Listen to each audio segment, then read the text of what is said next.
Good morning students. मेरा नाम नरेश बाटला है और मैं एक ब्रेन डेवलपमेंट ट्रेनर हूँ।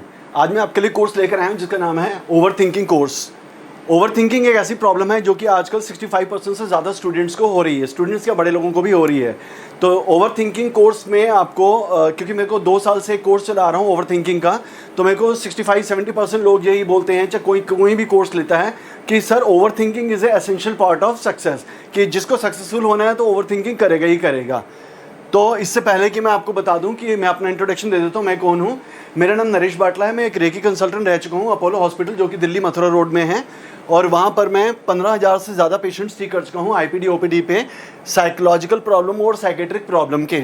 उसके अलावा मैं एक सीएमए स्पीकर भी रह चुका हूँ। सीएमए होता है कंटिन्यू मेडिकल एजुकेशन। ये एक अपोलो डिपार्टमेंट का डिवीजन है जिसमें वो it's an awareness training programme for doctors and nurses. उनको एक ट्रेनिंग प्रोग्राम दिया जाता है कि नई नई चीज़ें मेडिकल में क्या हो रही हैं, ऑल्टरनेटिव थेरेपीज में क्या हो रही है। तो उसमें मैं एक स्पीकर भी था। इसके अलावा मैं एक मेमोरी ट्रेनर भी हूँ और मेमोरी में मैं कुछ कोर्सेज करवाता हूँ, और अब तक 2000 से ज़्यादा स्टूडेंट्स को कोर्सेज करवा चुका हूँ पिछले 2 सालों के अंदर, जिसमें मैं ओवर थिंकिंग के कोर्स करवाता हूँ, डिप्रेशन से रिलेटेड कोर्स कराता हूँ, एंजाइटी ओसीडी के कोर्सेज करवाता हूँ, मेमोरी एनहांसमेंट कोर्सेज करवाता हूँ और हैबिट रिमूवल कोर्स कराता हूँ। और मैं जितने भी कॉलेजेस हैं दिल्ली एनसीआर में, बीटेक और इंजीनियरिंग कॉलेज हैं, वहाँ भी सेशन लेता हूँ मैं इसके, और कोचिंग इंस्टीट्यूट्स में भी पढ़ाता हूँ, और कॉर्पोरेट ऑफिसर में कॉर्पोरेट ट्रेनिंग भी लेता हूँ कॉर्पोरेट ऑफिस में। चलिए अब डिस्कस करते हैं ओवर थिंकिंग के बारे में। तो over thinking it's a common problem, जैसे कि मैंने अभी आपको बताया था। सो इट्स का मेडिकल नेम जो है इसको कहते हैं रूमिनेशन। रूमिनेशन वर्ड निकला है, जो रूमिनेटिंग एनिमल होते हैं जो जुगाली करते रहते हैं, जैसे गायें भैंस वगैरह जो जुगाली करते हैं। तो ये लोग क्या करते हैं, रात को पार्क में बैठ जाते हैं, कुछ खाने को होता नहीं है, लेकिन आप देखोगे इनका मुंह चढ़ते रहते हैं। तो क्या खाते हैं, जो सारा दिन में इसने खाना खाया हो तो उसी की जुगाली करते हैं। सेम वे जो हमारे ओवर थिंकिंग वाले लोग हैं वो लोग क्या जुगाली करते हैं, जो हमारे पास्ट टेंस के थॉट थे उन्हीं के बारे में सोचते रहते हैं। उसी से ही ये नाम निकल कर आया है रूमिनेशन। तो अभी मैंने आपको बताया 65% people suffer from over thinking only in India. ये तो मैं आपको इंडिया का स्टैटिस्टिक्स बता रहा हूँ। तो इसमें जितने भी लोग सक्सेसफुल हो रहे हैं, या उनको लगता है कि जैसे हम बाहर जाते हैं तो अच्छे कपड़े पहनते हैं, जूते पहनते हैं, तब हम बाहर जाते हैं, तो उनको ओवर थिंकिंग एक फैशन की तरह लगता है कि यार मैं सक्सेसफुल हूँ तो मैंने कपड़े पहने हैं तो मेरे को ओवर थिंकिंग की प्रॉब्लम तो होगी होगी, डिप्रेशन की प्रॉब्लम तो होगी होगी, ओसीडी की प्रॉब्लम तो एंजाइटी की प्रॉब्लम होगी होगी, क्योंकि मैं सक्सेसफुल हो रहा हूँ ना इसलिए। तो इट इज़ नॉट सो। तो थिंकिंग 2 तरीके की होती है। एक होती है क्रिटिकल थिंकिंग, जिसमें कि हम सोचते हैं बहुत सारी चीज़ें और उसका एक सोल्यूशन निकाल कर ले आते हैं। लेकिन वहीं दूसरी ओर ओवर थिंकिंग होती है, जिसमें वही थिंकिंग जो सोचने के लिए हमारे को भगवान ने दी है वही हमारे लिए बर्डन बन जाती है, और अपनी नेगेटिव थॉट्स के नीचे हम दब जाते हैं। और हमारी सक्सेस की जर्नी जो है, भगवान ने हमारे बाकी स्पीशीज से ज़्यादा अच्छा बनाया है। गायें भैंस पेड़ पक्षी जितने भी हैं उनसे ज़्यादा अच्छा एक थॉट प्रोसेस दिया है, ताकि इंसानियत की सोसाइटी इन्वॉल्व हो सके, ह्यूमन सोसाइटी इन्वॉल्व हो सके। लेकिन वही चीज़ हमें कुछ लोगों को वो सक्सेस की ओर ले जाती है और कुछ लोगों को वो प्रॉब्लम की ओर ले जाती है।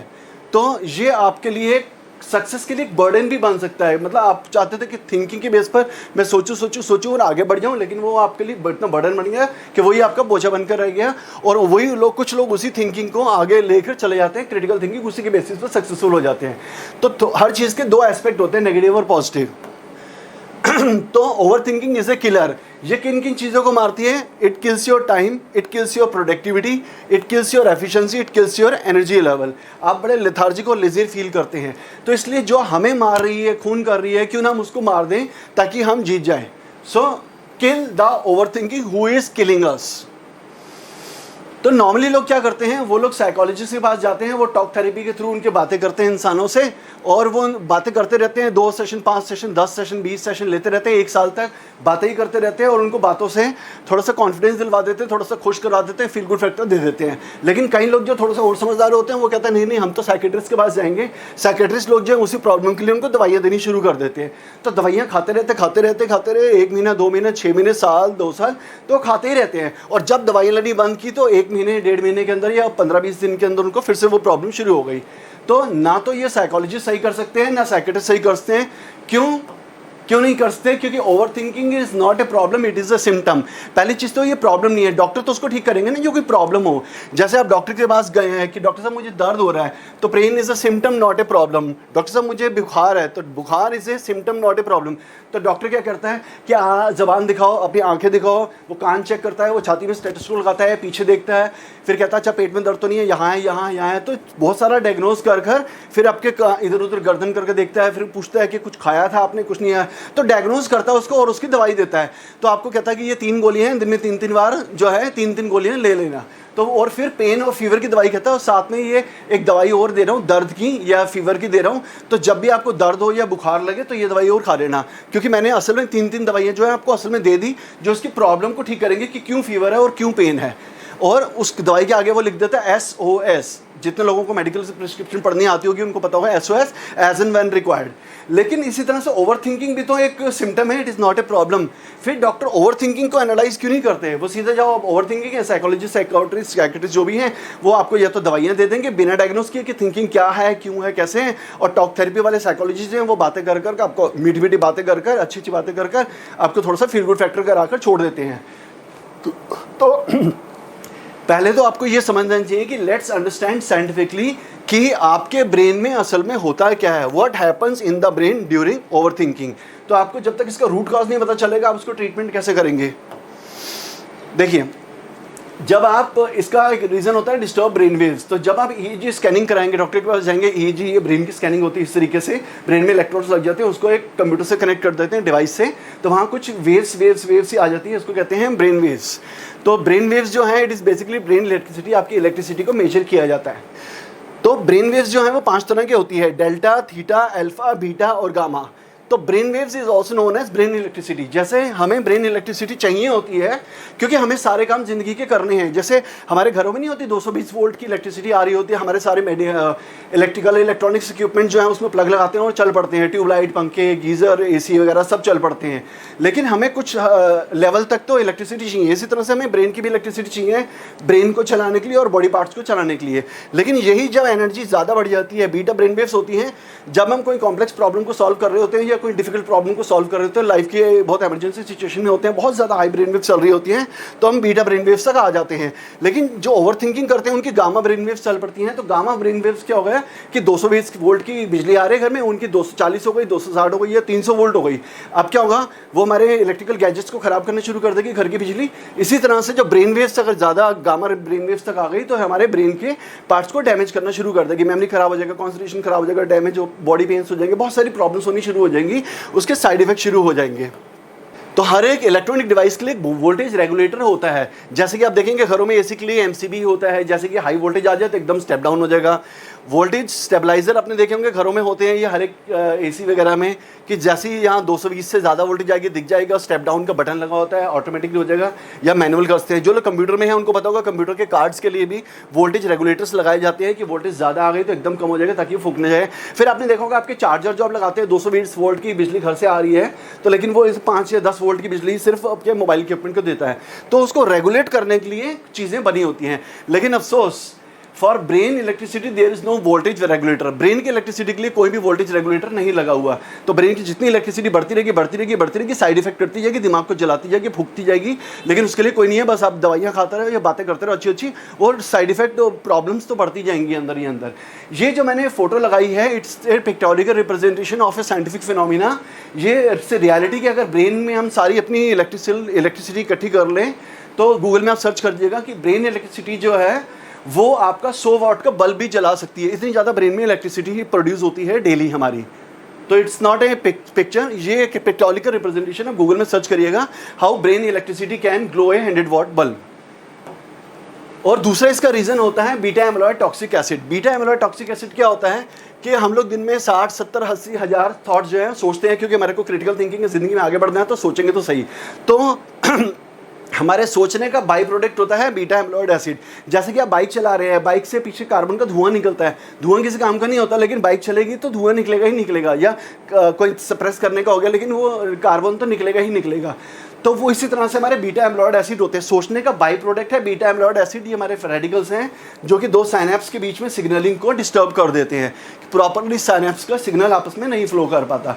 तो अगर हमारे थोड़े से थॉट्स होते हैं, यानी कि 60-70 हैं जो कि मेरे क्रिटिकल थिंकिंग के लिए चाहिए, हायर ऑर्डर थिंकिंग स्किल्स के लिए चाहिए, तो हमारे टेक केयर हो जाते हैं। वो हम रात को सोते हैं 6-8 घंटे सोते हैं, या हम प्रॉपर बैलेंस डाइट लेते हैं, तो उससे ये बीटा एमलॉयड एसिड जो है वो खत्म हो जाते हैं। लेकिन उन लोगों का क्या जो ओवर थिंकिंग करते हैं और उनके 70,000 न होकर 1 लाख, 1.25 लाख, 1.5 लाख, मतलब वोल्टेज बढ़ती जा रही है, तो उसके साइड इफेक्ट भी तो होंगे ना। तो उनके जितने फ्री रेडिकल्स ये क्रिएट हो गए बीटा एमलॉयड टॉक्सिक एसिड, तो उनको हटाने के लिए भी तो कोई थेरेपी चाहिए। तो ये मैं अभी कोर्स जो है आपके इसलिए लेकर आया हूँ कि बीटा एमलॉयड को हटाए। अब find the root cause of the problem. मैंने आपको कहा है कि आप रूट कॉज फाइंड आउट कीजिए, don't go to the doctors, क्योंकि डॉक्टर्स हमेशा आपके सिम्टम्स का इलाज करेंगे, दवाइयां दे देकर बीमारी को दबाते रहेंगे, अंदर ही अंदर वो बीमारी बढ़ती जाएगी।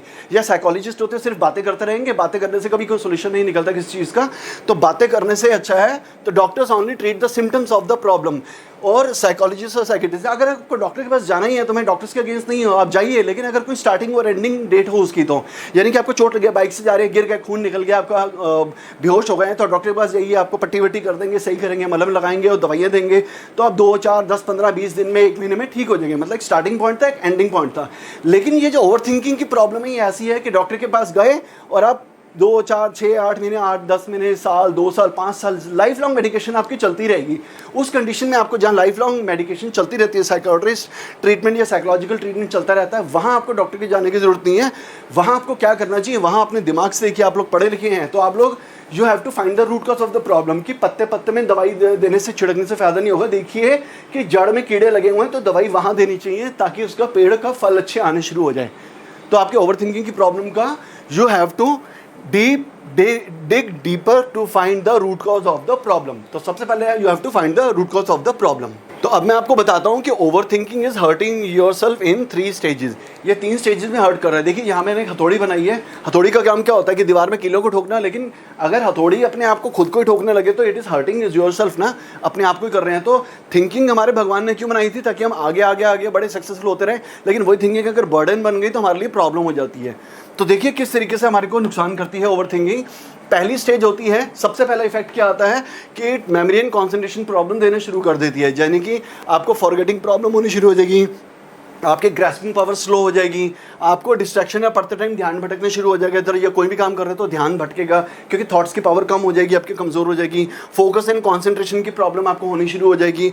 उसके बाद आपकी फोटोग्राफिक मेमोरी कम हो जाएगी। उसके बाद आपकी रीडिंग स्पीड स्लो हो जाएगी। ये हो गई स्टेज 1। अगर आपने इसका इलाज न किया और साइकोलॉजिस्ट और साइकेट्रिस्ट के पास जाते रहेंगे तो इसको सेकंड स्टेज पे जंप कर जाएगी, क्योंकि आपकी बीमारी दब रही है साइकोलॉजी और साइकेट्रिस्ट से। तो आपको रूट कॉज का फाइंड आउट करना है, तो अब वो जाएगी स्टेज 2 में। स्टेज 2 में आ जाती है आपकी न्यूरोलॉजिकल प्रॉब्लम, यानी कि आप डिप्रेशन के शिकार होने शुरू हो जाएंगे। उसके बाद आपके मूड डिसऑर्डर होने शुरू हो जाएंगे, यानी कि 2 एक्सट्रीम में चले जाएंगे। कभी कभी बहुत खुश रहने शुरू कर देंगे, कभी एकदम उदासी में चले जाएंगे। तो मूड स्विंग्स जो होंगे बहुत ज़्यादा होने शुरू हो जाएंगे। So that is called mood disorder. उसके बाद आपको ब्रेन फॉग भी हो सकता है। ब्रेन फॉग होता है कि जैसे आप कहीं काम कर रहे हैं तो अचानक आप लॉस्ट हो जाते हैं, 2, 4, 5 सेकंड के लिए मेमोरी लॉस हो जाता है। ये स्टेट ऑफ कन्फ्यूजन आ जाती है कि अरे मैं क्या कर रहा था, ओह मैं क्या कर रहा था यार, क्या कर था, हाँ तो क्या कह रहा था मैं, तो फिर आपको याद आ जाएगा। तो इस तरह की जो प्रॉब्लम होती है 2, 4, 5 सेकंड के लिए आपकी मेमोरी लॉस हो जाती है, उसको कहते हैं ब्रेन फॉग, यानी कि धुंध आ गई दिमाग में। तो आपको अभी का पता नहीं चल रहा क्या हो रहा है। ये स्पेशली कंडीशन बहुत कम लोगों को होती है। डेंजरस इतनी सिचुएशन है। मेरा एक रिलेटिव था नोन टू, उसको ये प्रॉब्लम थी। तो बाइक चलाते चलाते अचानक 50-60 की स्पीड में बाइक चला रहा था, अचानक ब्रेन फॉग हो गया। तो उसको समझ नहीं आया क्या मैं कहाँ हूँ, अरे मैं कहाँ हूँ, इतने में टक्कर हो गई, वो हॉस्पिटलाइज हो गया। तो ये न्यूरोलॉजिकल प्रॉब्लम, उसका फिर डॉक्टर इलाज करते हैं। तो वहाँ ये it creates that much also problem. अगर फिर इसको भी आपने इग्नोर कर दिया तो 3rd स्टेज तक आपकी प्रॉब्लम पहुंच जाएगी। 3rd स्टेज में क्या होता है, आपको हेडेक और माइग्रेन होना शुरू हो जाएगा। आप सोचेंगे कि ये फिजिकल डिजीज़ है, आप सिर दर्द की दवाइयाँ खाते रहेंगे, ज़िंदगी भर खाते रहिए, आपको कुछ रिजल्ट्स नहीं आने। उसके बाद आपको स्टमक एक शुरू हो जाएगा, पेट दर्द शुरू हो जाएगा। आप डॉक्टर के पास जाएंगे, आप एंडोस्कोपी कराएंगे, आप अल्ट्रासाउंड कराएंगे, आप सारे कुछ कराएंगे पेट के लिए, एक्सरे करवाएंगे, लेकिन कभी कोई रिजल्ट नहीं निकलेगा, बस हम दवाइयाँ ही खाते रहेंगे ज़िंदगी भर। तो असल में क्योंकि वो पेट की प्रॉब्लम थी ही नहीं। मैंने अपोलो हॉस्पिटल में काम किया हुआ था, बहुत सारे लोग जो मतलब 80% से ज़्यादा इनको पेट की प्रॉब्लम होती है, वो असल में साइकोसोमेटिक प्रॉब्लम होती है। It's not related to stomach. Stomach में सब कुछ करा लो, सब कुछ ठीक निकलेगा, कोई रिपोर्ट नहीं आएगी ख़राब, लेकिन फिर भी आपका पेट दर्द होता रहेगा। उसके बाद जो होती है ये आती है लो इम्यूनिटी, यानी कि कोई भी मौसम खराब हुआ, सर्दियाँ आई बीमार हो गए, अब गर्मियाँ आई आप बीमार हो गए, छोटी छोटी हर एक कंडीशन में आप बीमार होते रहे, साल में 10 बार आप बीमार ही पड़ते रहे, पता चला। तो ये आपकी बहुत ज़्यादा प्रॉब्लम हो जाती है। तो मैं आपसे बार बार यही बोलूँगा, तो आज ही न्यूरोप्लास्टिसिटी कोर्स खरीदें। तो मैं इसलिए नहीं कह रहा कि न्यूरोप्लास्टिसिटी आपको मैं पब्लिसिटी कर रहा हूँ, नहीं, आप बहुत अक्लमंद हैं, आप डिसाइड कर लीजिए आपको डॉक्टर के पास जाकर ज़िंदगी भर बितानी है या यहाँ 1 महीने के अंदर परमानेंटली सॉल्यूशन लेकर आना है किसी चीज़ का। इसलिए क्योंकि ये 80 देशों में चल रही है ये थेरेपीज़ जो है 80 देशों में चल रही है। Neuro scientist all over the world ये बोलते हैं कि अगर ब्रेन को 1 से 3 महीने तक की ट्रेनिंग दी जाए तो हमारे ब्रेन पावर जो है 2 से 5 गुना तक बढ़ सकती है। और ये वाली जो बात है ये approve by IBRO, International Brain Research Organization है, गूगल में सर्च करके देख लीजिएगा, आप इसके न्यूज़लेटर भी ले सकते हैं मंथली। तो इसमें भी इस चीज़ को स्टैंपिंग दी गई है कि हाँ ये चीज़ सही है, कि हज़ारों लोगों पर टेस्ट किया गया, हज़ारों के अब तो लाखों लोगों पर टेस्ट हो चुका है ये, क्योंकि इसको 20 साल हो गए चलते हुए इन थेरेपीज़ को। तो और मैंने खुद भी I myself have treated more than 2000 over thinking patients. तो मैंने खुद भी 2000 से ज़्यादा ओवर थिंकिंग की पेशेंट्स को सही किया है थ्रू न्यूरोप्लास्टिसिटी इटसेल्फ। तो न्यूरोप्लास्टिसिटी कोर्स के बारे में बात करते हैं। उसके 7 लेवल होते हैं। फर्स्ट लेवल का जो होता है ऑनलाइन वीडियो बेस्ड कोर्स है, उसमें 7 वीडियोस आपको मिलेंगे। उसकी फीस 7000 रुपये है। वैलिडिटी 1 मंथ रहेगी। 1 मंथ इसलिए रहेगी क्योंकि एक्चुअल प्राइस जो है इसका 35,000 रुपीज़ है। आप 35,000 रुपये देंगे तो आपको परमानेंट कोर्स में डाउनलोडेबल वर्जन दे दूंगा इन वीडियोस का, क्योंकि मैं आपको 1 महीने के लिए सिर्फ रेंट पर दे रहा हूँ, इसलिए 7000 रुपये में बहुत कम रेट पर दे रहा हूँ मैं आपको, 5 गुना कम रेट पर दे रहा हूँ मैं। और इसकी आपको प्रैक्टिस में कुछ ब्रेन एक्सरसाइज हैं जो आपके अलग अलग सेक्शंस के ब्रेन को एक्टिवेट करती हैं, सारे ब्रेन को टोटल एक्टिवेट करेंगी। आपको 14 मिनट रोज़ प्रैक्टिस करनी है, दिन में 2 बार। अगर आप प्रैक्टिस कर सकते हैं 14-14 मिनट दिन में 2 बार, रात को सोने से आधा घंटा पहले और सुबह उठने के आधे घंटे के अंदर अंदर, तो ही ये कोर्स परचेज करना, वरना सिर्फ वीडियो देखने से कुछ फ़ायदा नहीं होगा और वो ब्रेन एक्सरसाइज को देखने और समझने और नॉलेज लेने से फ़ायदा नहीं होगा। तो आपका टाइम और पैसे दोनों वेस्ट होंगे। तो अगर आप 14 मिनट कर सकते हो then only you should go for this course. Result जो आपको 20-25 दिन में आ जाएंगे। ये मैं आपको ये बता दूं कि ये कोई एलोपैथी ट्रीटमेंट नहीं है कि आपको कुछ घंटे में, कुछ दिनों में, 2-4-5 दिनों में, जादू नहीं है, ये जादू की छड़ी नहीं है कि कोई रिजल्ट्स आ जाए। आपको 20 से 25 दिन लगेंगे। अगर आपके पास पेशेंस है 20-25 दिन का तो ही आपको कोर्स खरीदना। हो सकता है आपको 10-15 दिन में रिजल्ट्स आ जाते हैं, मतलब 50% लोगों को तो 10 दिन में रिजल्ट आ जाते हैं। लेकिन अगर मैं 100% स्टूडेंट्स की बात करूँ, 2000 में से 2000 लोगों को रिजल्ट्स आए हैं तो 25 दिन तक मैक्सिमम सबको रिजल्ट्स आ गए हैं, सबको 100%। तो ये कोर्स करता है कि असल में it removes your negative brain condition in 20-25 days. तो कोर्स में क्या होता है, कोर्स में एक्चुअली ओवर थिंकिंग करके कुछ इलाज नहीं करता। ये क्या करता है, आपके ब्रेन का जितना भी गंदगी है ना उसको साफ करता है, डिटॉक्सीफाई करता है। और डिटॉक्सीफाई करने के बाद जितनी भी नेगेटिव चीज़ें होती हैं, चाहे वो डिप्रेशन हो, चाहे वो ओवर थिंकिंग हो, उसको ठीक करता है। एंजाइटी की प्रॉब्लम को भी ठीक करता है। OCD को भी ठीक करता है। आपको आलस आती है, नींद आती है, वो भी ठीक करता है ये। ब्रेन फॉग जो भी याद है मैंने कंडीशन बताई थी, वो भी ठीक करता है ये।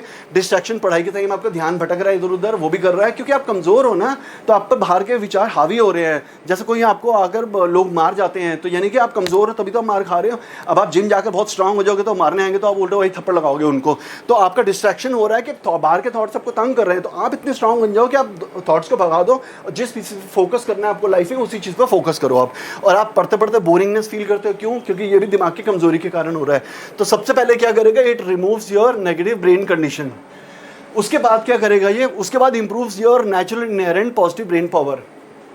तो एक बात यहाँ समझने की, हम न्यूरोप्लास्टिसिटी कोर्स ना मैं कुछ आपके दिमाग में डाल नहीं रहे, हम जादू नहीं कर रहे कुछ भी। ये क्या कर रहे हैं कि डिटॉक्सीफाई कर रहे हैं, बेसिकली सफाई कर रहे हैं अंदर से।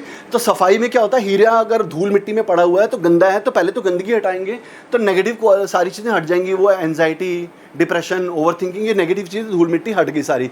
उसके बाद हटने के बाद जो उसकी चमक निकलेगी ना हीरे की, वो हीरे की आपको भगवान ने चमक दी हुई है ऑलरेडी। हर एक इंसान को बहुत अच्छा बनाया है भगवान ने। तो अच्छी क्वालिटीज़ आपकी उभर कर अपने आप सामने आ देंगी। क्या आएंगी, मेमोरी आपकी बढ़ेगी, recall memory and photographic memory दोनों। कॉन्सेंट्रेशन बढ़ेगा आपका, आपकी क्रिएटिविटी बहुत ज़्यादा बढ़ जाएगी, आपकी लर्निंग एबिलिटीज़ बहुत ज़्यादा बढ़ेंगी। लर्निंग मतलब ग्रेस्पिंग पावर और सीखने की क्षमता। हाई ऑर्डर थिंकिंग स्किल्स आपके बढ़ जाएंगे इसमें। उसके बाद आपका IQ लेवल भी बढ़ना शुरू हो जाएगा, उसके बाद सब कुछ इंट्यूशन और टेलीपैथी भी फिर आपकी पढ़नी शुरू हो जाएगी।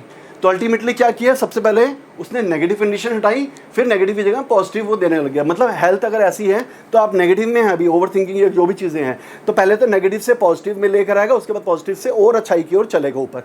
तो ये लाइन है, तो इससे आपकी पॉजिटिव हेल्थ होनी शुरू हो जाएगी, ब्रेन हेल्थ। तो that is the function of neuroplasticity course. तो अब अगर और अच्छी से इसको समझे हम न्यूरोप्लास्टिसिटी को, तो it is a combo pack of 7 alternative therapies जो कि हाईली साइंटिफिक और मेडिकली अप्रूव्ड है, जिसमें आपको हर थेरेपी सिर्फ 2-2 मिनट करनी होती है। 2 मिनट रेकी आप करेंगे डेली, 2 मिनट मेडिटेशन करेंगे, 2 मिनट NLP हिप्नोसिस करेंगे, 2 मिनट ब्रेन जिम करेंगे आप, 2 मिनट ब्रीदिंग एक्सरसाइज करेंगे, 2 मिनट क्रिएटिव विजुअलाइजेशन करेंगे, 2 मिनट साउंड थेरेपी करेंगे, सिर्फ 2 मिनट। इसमें से आप में से जितने भी मेरे स्टूडेंट हैं 2000, उनमें से ज़्यादातर लोग, मतलब 200-500 लोग लगा लो, रेकी मास्टर्स होते हैं। तो रेकी मास्टर कहते हैं कि सर हमें तो रेकी आती है, ज़रूरत नहीं है हमें ये सब चीज़ें करने की। तो reiki is only one therapy, और ये वन थेरेपी कभी आपको फुल रिजल्ट नहीं देती, क्योंकि मैंने यहाँ कहा है कॉम्बो पैक। जब तक कॉम्बो नहीं होगा, यानी कि आप खाना खाते हैं तो क्या आप सिर्फ रोटी खाकर शरीर की सेहत को अच्छा रख सकते हैं? नहीं, आपको रोटी भी खानी पड़ेगी, चावल भी खानी पड़ेगी, सब्जी भी खानी पड़ेगी, दाल भी खानी पड़ेगी, पानी भी पीना पड़ेगा, स्वीट डिश भी खानी पड़ेगी। तो ये सारी की सारी 7 चीज़ें जब आप खाएंगे तभी आपको रिजल्ट्स आएंगे। और मोर ओवर यहाँ मैंने बोला आपको 2 मिनट की रेकी। जो लोग रेकी मास्टर से देख रहे हैं वीडियो, उनको पता होगा रेकी आप आधा पूरा घंटा रोज़ की करते हैं, तो उससे भी रिजल्ट्स नहीं आएंगे। तो यहाँ 2 मिनट में जो रिजल्ट्स आएंगे, क्यों? क्योंकि हाईली साइंटिफिक और मेडिकली अप्रूव रेकी है, ये आपकी रेकी से बिल्कुल अलग है। ये तो आपको चाहे रेकी मास्टर हो चाहे ग्रैंड मास्टर हो, मैं भी खुद ग्रैंड मास्टर हूँ, लेकिन जैसी मैंने ये साइंटिफिक रेकी दी तो मैं 2-5 मिनट कर ही मेरे को वो रिजल्ट्स मिल जाते हैं, जो पहले मैं 1-1 घंटा करता रहता था रेकी। अब कई लोग होते हैं जो मेडिटेशन है विपासना बैकग्राउंड से आते हैं, इसमें भी 100-150 स्टूडेंट जो विपासना वाले आ चुके हैं कि सर आप मेडिटेशन सिखा रहे हैं, मेरे को तो आपसे ज़्यादा अच्छी आती है। तो आती होगी आपको, क्योंकि विपासना एक 10 दिन का कोर्स होता है जिसमें आप 8-8 घंटे रोज़ की मेडिटेशन करते हैं। वो जो 100-150 लोग जो मेरे पास आए हैं, उनको भी यहाँ 1 हफ्ते के अंदर ही रिजल्ट्स आ गए हैं। वो कहते हैं कि सर हम मान गए कि विपासना मेडिटेशन से ज़्यादा अच्छी आपकी मेडिटेशन है, क्योंकि वो मेरी मेडिटेशन नहीं है, ये साइंटिफिकली 80 देशों में चल रही है। क्योंकि जो बाहर के देश वाले लोग हैं ना, ये विश्वास नहीं करते आपकी स्पिरिचुअल मेडिटेशन में कि कुछ गुरु ने क्या सिखाया, इस गुरु ने क्या सिखाया, इस गुरु ने क्या सिखाया। इंडिया में कितने सारे धर्म है, हर एक धर्मों में अलग अलग मेडिटेशन ध्यान विद्याओं की टेक्निक्स हैं, लेकिन जो साइंटिफिक मेडिटेशन होती है वो एक ही होती है, उसका एक लॉजिक होता है। तो इन्होंने बहुत ज़्यादा टेस्टिंग की है। वो कहते हैं सिर्फ आप 2 मिनट कर लो। आज मेरे को 20 साल हो गए ये सब करते हुए, तो मैं भी 8 या 10 मिनट ही कर पाता हूँ ये साइंटिफिक मेडिटेशन, वरना मैं 2-2, 3-3 घंटे मेडिटेशन में बैठ जाता था पहले। लेकिन ये 8 या 10 मिनट से ज़्यादा मुझसे भी नहीं हो पाती, हालांकि 20 साल हो गए हैं मुझे। आपको मैं कह रहा हूँ कि सिर्फ 1 मिनट भी कर लोगे आप स्टार्टिंग में, तो आपको काफ़ी, आपको 2 मिनट तक खींच कर ले जानी है मेडिटेशन। उसके बाद NLP हिप्नोसिस, ब्रेन जिम वगैरह, ये सारी चीज़ें हैं। Is it clear? समझ आ गया ना हम आपको? तो आपको समझ आना चाहिए कि जैसे खाने में 7 चीज़ें ज़रूरी हैं, न्यूरोप्लास्टिसिटी में 7 थेरेपीज ज़रूरी हैं। ये 7 की 7 थेरेपीज ज़रूरी हैं। सिर्फ आप सब्जी खाकर स्ट्रॉन्ग नहीं बनते, सिर्फ दाल में प्रोटीन होता है, प्रोटीन खाकर स्ट्रॉन्ग नहीं बनते, कार्बोहाइड्रेट्स खाकर, रोटी खाकर नहीं बनते, चावल खाकर या स्वीट डिश ही खाते रहे तब भी नहीं होते, या रॉ फूड खाते रहे, सिर्फ पानी पीते रहे। आपको कॉम्बिनेशन चाहिए ही चाहिए बैलेंस फूड में। तो अब चलिए इसका इंटरनेशनल ट्रेंड देखते हैं। Ted talks on neuroplasticity. Ted एक प्राइवेटली ऑर्गेनाइज्ड ऑर्गेनाइजेशन है, जो कि जितने भी लोग अपने एक्सपर्ट होते हैं अपनी अपनी लाइनों में, इंडिया लेवल पर या कंट्री लेवल पर, उनको बुलाते हैं और उनसे लेक्चर दिलवाते हैं। तो यहाँ देखिए क्या है, how to rewire your brain, listen to this incredible TED talks to hear neuroscientist Joe Dispenza explain. ये हैं जो डिस्पेंजा, मैं इनको 2 सालों से फॉलो कर रहा हूँ। ये वर्ल्ड के नंबर 1 न्यूरोसाइंटिस्ट हैं। ये क्या कहते हैं, how to rewire your brain, rewire your brain, यानी कि इलेक्ट्रिसिटी का गुंजल है ये। तो गुंजल पड़ गया, आप जैसे चरखरी का होता है ना, गुंजल पड़ जाता है, तो गुंजल को सुलझाना कैसे है बिल्कुल, तो आपके ओवर थिंकिंग, डिप्रेशन वगैरह सब खत्म हो जाएंगे। तो how to rewire your brain, तो दैट इज कॉल्ड न्यूरोप्लास्टिसिटी। और दूसरी ये लेडी हैं लारा बॉयड, ये क्या कहती हैं, you can grow new brain cell. ये कहते हैं न्यूरोप्लास्टिसिटी, और ये कहती हैं न्यूरोजेनेसिस। न्यूरोजेनेसिस एक ऐसी चीज़ होती है जिसमें साइंस मानती है कि 700 ब्रेन सेल्स हमारे रोज़ नए क्रिएट होते हैं। तो वो जो 700 क्रिएट हो रहे हैं, उनकी हम क्वालिटी डिसाइड कर सकते हैं अपने इस न्यूरोप्लास्टिसिटी कोर्स के थ्रू। मतलब न्यूरोप्लास्टिसिटी जो एग्जिस्टिंग हमारी पावर्स हैं, ब्रेन पावर्स, जो रिजर्व्स हैं ब्रेन के, उनको यूज़ करना, दैट इज कॉल्ड न्यूरोप्लास्टिसिटी। और न्यूरोजेनेसिस इज कॉल्ड जो नए 700 न्यूरॉन्स रोज़ के बन रहे हैं, दैट इज कॉल्ड न्यूरोजेनेसिस। तो ये इंटरनेशनल लेवल पर भी होता है, आप लोग इनको सर्च कर सकते हैं, मैंने नाम बता दिए हैं, अब इनको गूगल में सर्च कर सकते हैं।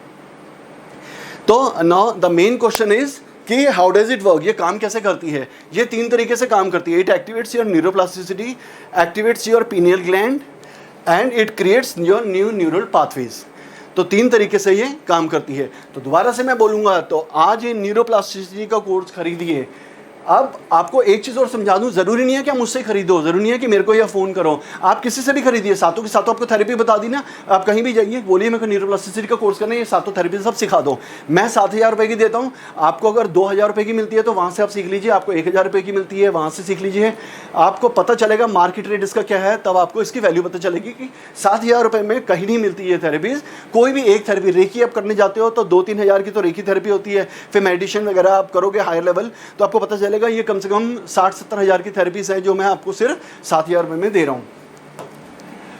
चलिए आज के लिए इतना ही, और अब आपको अगर कोई भी चीज़ मुझसे पूछनी हो तो you can contact me, doctor Naresh है मेरा नाम, और ये मेरा फ़ोन नंबर दिया हुआ 8586952981।